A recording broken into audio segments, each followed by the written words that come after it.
Hello बच्चों, good morning.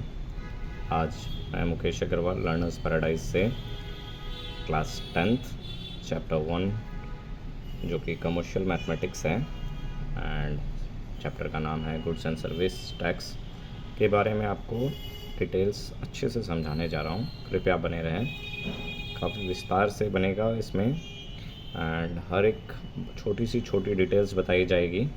तो बच्चे प्लीज़ ध्यान से देखें, क्योंकि ये वीडियो देखने के बाद मुझे नहीं लगता कि आपको कोई भी डाउट्स रहेगा। सो कृपया ध्यान से देखें चैप्टर्स। अब सबसे पहले एक वर्ड आप देखें कि इसके ऊपर लिखा हुआ है कमर्शियल मैथमेटिक्स, है ना। बाकी आप देखेंगे किसी में अलजेब्रा, किसी में अलग अलग चीज़ें लिखी हुई हैं, है ना। तो ये कमर्शियल का मतलब क्या है? सबसे पहली बात, कमर्शियल आप जैसे जानते हैं कि कमर्शियल हो गया बिज़नेस रिलेटेड कुछ भी एक्टिविटीज़ होती है तो हम उसे कमर्शियल कहते हैं, राइट। रेसिडेंशियल होती है जो घर से रिलेटेड होती है ना। तो ये कमर्शियल रिलेटेड हो गया, यानी बिज़नेस से रिलेटेड हो गया। तो इन शॉर्ट अगर आपको ये चैप्टर समझना है गुड्स एंड सर्विस टैक्स, तो सबसे पहले आपको समझना पड़ेगा कि गुड्स क्या होता है, किसे कहा जाता है, एंड सर्विस किसे कहा जाता है, एंड टैक्स का मतलब क्या है। बेसिक चीज़ है, राइट। एंड मैथ्स तो आपको पता ही है, मैथ्स में जोड़ घटाओ कैलकुलेशंस रहेंगे ही, है ना। तो सबसे पहले गुड्स किसे कहते हैं? हर वो सामान जो खरीदा या बिक्री किया जा सकता है उसे गुड्स कहते हैं, राइट। कुछ भी सामान हो जिसकी हम लोग पैसे दे के खरीदें और पैसे दे लेकर बेचें, तो वो एक गुड्स कहला गया। एंड गुड्स का सबसे बड़ी प्रॉपर्टी क्या होती है? इसे हम छू सकते हैं, है ना, फील कर सकते हैं। एंड सर्विस क्या होगी? जिसे हम छू नहीं सकते, राइट। तो ये हो गया एक छोटा सा इंट्रोडक्शन गुड्स एंड सर्विसेज का डिफरेंस, ठीक है ना बच्चों। अब टैक्स क्या हो गया? टैक्स हो गया कि अब सरकार टैक्स क्यों लेती है? सबसे पहली बात, टैक्स लेने का सरकार के पीछे कारण क्या है कि एक सिस्टम जो चल रहा है, मैन्युफैक्चरिंग सिस्टम या गवर्नमेंट जो अपनी सारे सिस्टम्स को चला रहे हैं, उनको चलाने के लिए पैसा चाहिए होता है पूरा इंडिया में। आप चाहे इलेक्शन बोल लो, चाहे ट्रैफिक पुलिस का बोल लो, चाहे कुछ भी उनकी सैलरी बोल लो, गवर्नमेंट एम्प्लॉय की सैलरी बोल लो, सब ये सारा पेमेंट ये टैक्स के पैसे से कलेक्शन पेमेंट होता है। टैक्स जो कलेक्ट करती है गवर्नमेंट, इससे सरकार खर्चा करती है वापस हमारे ऊपर ही। आज ट्रैफिक पुलिस है तो वो हमारी सर्विस में है ना। गवर्नमेंट एम्प्लॉय जितने हैं वो हमारी सर्विस में है। तो ये टैक्स के पैसे कलेक्ट करके सरकार उनको पेमेंट देती है ना। तो एक तरह से वो हमारा ही पैसा हमारे लिए काम में लाती है, राइट। तो चलो ये हो गया मेन बेसिक्स चीज़, है ना। अब इसके बाद हम देखते हैं कि देखिए ये चैप्टर आपको अगर समझना है तो आपको एक दुकानदार के तौर पे रहना पड़ेगा, आपको एक दुकानदार बनना पड़ेगा, राइट। तो सबसे पहले आप सोचो कि आप खुद एक बिजनेसमैन हो, राइट। तो ही आप ये चैप्टर बहुत अच्छे से कर पाओगे, है ना। अदरवाइज़ आप सोचोगे कि एज ए स्टूडेंट हम इसको सॉल्व कर लें तो काफ़ी कन्फ्यूजन हो जाएगा आपको। तो आप जब भी ये चैप्टर पढ़ें तो दिमाग में ये सेट करें कि मैं एक बिज़नेसमैन हूँ, मैंने एक सामान ख़रीदा है ना, एंड मेरे को इसे बेचना है। तो इसके पीछे का जितना है, मैंने जब सामान ख़रीदा तो मैंने कितना जीएसटी दिया, है ना, क्यों दिया, है ना। एंड मैंने जब बेचा तो मैंने कस्टमर से कितना लिया, है ना। अब मैंने जहाँ से सामान ख़रीदा मैंने वहाँ पे जीएसटी दिया, है ना। एंड दोबारा मैं सामान जब बेच रहा हूँ फिर मैं जीएसटी ले रहा हूँ, राइट। तो ये ऐसा क्यों हो रहा है ना। तो अब इसमें हमारा रोल क्या रहेगा? एज अ बिज़नेसमैन हमारा रोल क्या रहता है? क्यों बिज़नेसमैन जो बड़े बड़े, आप प्रैक्टिकली अगर देखें किसी दुकान में जाएं तो वो बिल काटने से क्यों कतराते हैं? पक्का बिल आप उनसे मांगो, अगर आप जीएसटी बिल को पक्का बिल कहते हैं हिंदी में ना, तो आप उनसे पक्का बिल मांगो तो वो कतराते हैं देने में। क्यों कतराते हैं? क्योंकि उस समय क्या उनकी पॉकेट से पैसा जा रहा होता है, एक्स्ट्रा पैसा क्या उनकी पॉकेट से जा रहा होता है। चलिए देखते हैं ये सारी चीज़ें हम इस चैप्टर में, है ना। अच्छा बच्चों, चैप्टर में आगे बढ़ने से पहले हम कुछ बेसिक टर्म्स देखेंगे। कुछ ये एक हायरार्की बनाई हुई है जहाँ से सामान एक प्रोडक्ट मैन्युफैक्चरर से होकर कंज्यूमर तक कैसे पहुंचते हैं। तो ये कुछ कुछ टर्म्स है जो अगर आप समझ लें, बेसिक्स हैं बट समझना ज़रूरी हो जाता है, क्योंकि एक ही क्वेश्चन में आपको कहीं पे होलसेलर, डीलर, रिटेलर, कंज्यूमर मिल जाता है तो बच्चे कंफ्यूज हो जाते हैं। तो इसलिए मैंने ये बता दिया, ये एक हायरार्की है जो कि सोच लो आप यहाँ पे मैन्युफैक्चरर अगर है तो मैन्युफैक्चरर के बाद होलसेलर के पास जाता है, फिर डीलर्स होते हैं, रिटेलर्स होते हैं, कंज्यूमर। तो हमेशा एक चीज़ याद रखें कि जो भी कंज्यूमर होते हैं ना, वो कहाँ से ख़रीदते हैं, जहाँ से अगर रिटेल में सामान खरीद रहे, कंज्यूमर क्या करते हैं, खुदरा में ख़रीदते हैं, हिंदी में हम खुदरा बोलते हैं, खुदरा बोलते हैं ना। तो इंग्लिश में उसके लिए वर्ड क्या है, रिटेल, यानी consumer always purchase in retail quantity, यानी वो कहाँ से ख़रीदते हैं, एक रिटेलर से ख़रीदते हैं। अब रिटेलर को तो आप सोचो 1 पीस 2 पीस खरीद रहे हो तो रिटेलर से ख़रीदोगे। अब रिटेलर तो 1-2 पीस नहीं खरीदता है ना, ये 2-4 पीस 6 पीस खरीदता है। तो इनके ऊपर कौन है, डीलर है। और ये डीलर को कौन देता है, होलसेलर। होलसेलर कहाँ से लेके आता है, मैन्युफैक्चरर वगैरह से डायरेक्ट खरीदते हैं ना। तो इस तरह से ये एक शॉपकीपर्स या दुकानदार लोग की हायरार्की होती है। तो आपको भी इन फ्यूचर अगर बिज़नेस करना हो तो आप भी ये हायरार्की चूज़ कर सकते हैं कि आपको किस में करना है। जैसे अगर डायरेक्ट कस्टमर से इंटरेक्ट करना है तो आप रिटेलर कहलाओगे। आप चाहते हो कि नहीं मैं डायरेक्ट नहीं डील करके मैं डीलर बनूँ, है ना, कहीं से ख़रीद के डायरेक्ट बेच दूँ होलसेल में ही, है ना, तो वो डीलर हो गया, राइट। तो ये एक हायरार्की है, बहुत इंपॉर्टेंट है, तो कृपया ध्यान रखें इसको भी।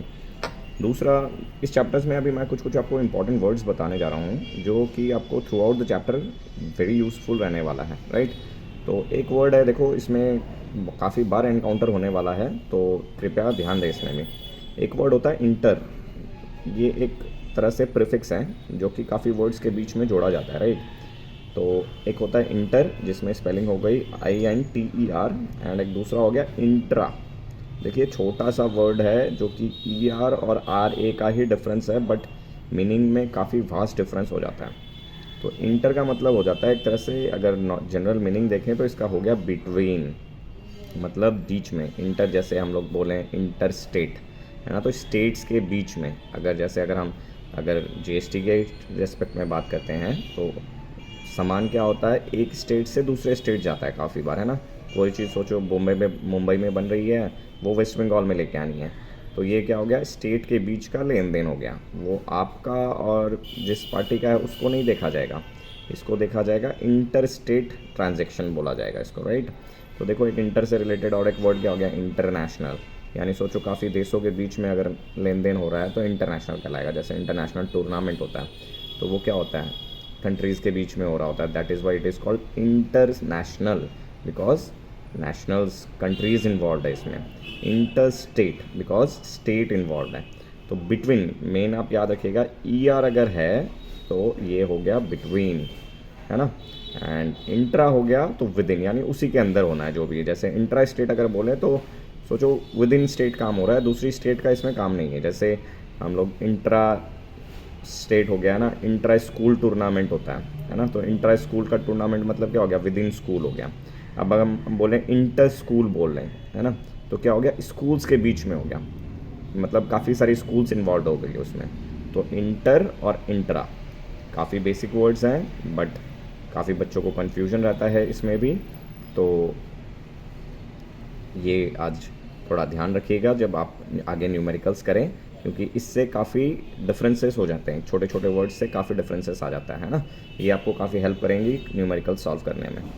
अब आते हैं, देखिए इंडिया, हम लोग ऑब्वियसली जो चैप्टर पढ़ रहे हैं ये GST है जो कि अलग अलग कंट्रीज़ में लगाई गई है ना। सबका स्ट्रक्चर अलग अलग है, सबका रेट सिस्टम अलग अलग है।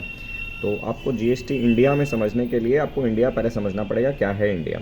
इंडिया देखिए आप बना हुआ है स्टेट्स और यूनियन टेरिटोरीज, राइट। तो आप मेरे को कमेंट बॉक्स में बताइएगा ज़रूर कि इंडिया में कितने स्टेट्स हैं और कितने यूनियन टेरिटोरीज़ हैं। एंड और एक सबसे इंटरेस्टिंग चीज़ बताइए, जम्मू एंड कश्मीर क्या स्टेट है या यूनियन टेरिटोरी है, प्लीज़ कमेंट, है ना। हम रिप्लाई देखना चाहते हैं कितने बच्चों को सही जवाब आता है। अब देखो आप बोलोगे सर GST चैप्टर में आप हिस्ट्री से कहाँ से ढूंढ रहे हो। देखो ये सब चीज़ भी काफ़ी कनेक्टिव होती है, अगर आप कोई भी चीज़ को बहुत अच्छे से समझोगे तो काम करने में आपको बड़ी आसानी हो जाती है। तो इंडिया में देखो स्टेट्स हैं, है ना। अब स्टेट्स को कौन चलाता है, चीफ मिनिस्टर। यूनियन टेरिटोरी है, यूनियन टेरिटोरी को कौन चलाता है, चलिए ये भी आप जानकारी इकट्ठा कर लीजिए एंड शेयर कीजिए ज़रूर, कमेंट ज़रूर कीजिएगा कौन चलाता है ना। दिल्ली क्या यूनियन टेरिटरी है या स्टेट है, बताइए मेरे को, है ना। तो ये सब चीज़ मैं क्यों बता रहा हूँ अब आप समझोगे। देखो स्टेट को चलाता कौन है, चीफ मिनिस्टर। अब इनको चलाने के लिए भी भाई पैसे चाहिए, कहाँ से आएंगे। तो ये क्या करता है, ये बोलता है कि आप अगर विद इन स्टेट, यानी विद इन स्टेट कोई भी कारोबार करते हो तो टैक्स मेरे को दो, जो आप कमाओगे उसका टैक्स मैं लूँगा।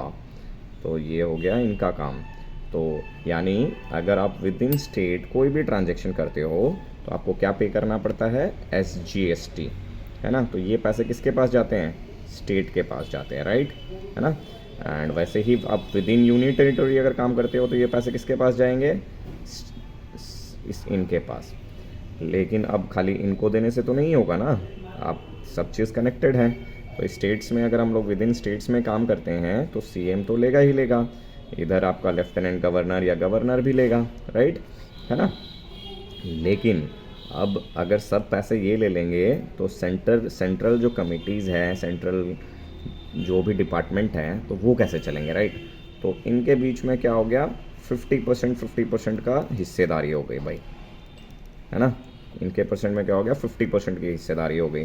CM आधा रखेंगे एंड सेंटर के पास, यानी स्टेट यूनियन टेरिटरीज आधा आधा रखेंगे, आधा आधा शेयर हो जाएगा। अगर हम बोलें कि भाई 5% है ना, तो 5% क्या करेंगी, स्टेट 2.5 ले लेगी एंड आधा आधा हो जाएगा, राइट। स्टेट आधा जाएगा, PM के पास आधा जाएगा। सेंट्रल गवर्नमेंट के पास जो GST जाते हैं उसे हम लोग CGST बोलते हैं। स्टेट के पास जो GST के टैक्स के रूप में जो GST जा रहा है उसे क्या कहते हैं, स्टेट GST। UT का वैसे ही UT GST हो जाता है ना। तो इंडिया में जनरली 5 स्लैब बनाए गए हैं। क्या क्या है वो आप देखोगे, इंडिया में है 0 है, 5 है, 12 है, 18 है और 28% है। ये चीज़, ये 4-5 कैटेगरी जो बनाई हुई है, 5 कैटेगरी, ये मतलब जो एकदम एसेंशियल्स होती हैं उसको 0% में रख दिया, जो थोड़ी सी ज़रूरी है, मतलब ज़्यादा ज़रूरी नहीं है तो 5% में रख दिया, जो लग्जरी आइटम है, जो कि सोचो कि रईसी वाली आइटम है, तो उसमें क्या कर दिया, टैक्स ज़्यादा कर दिया, है ना।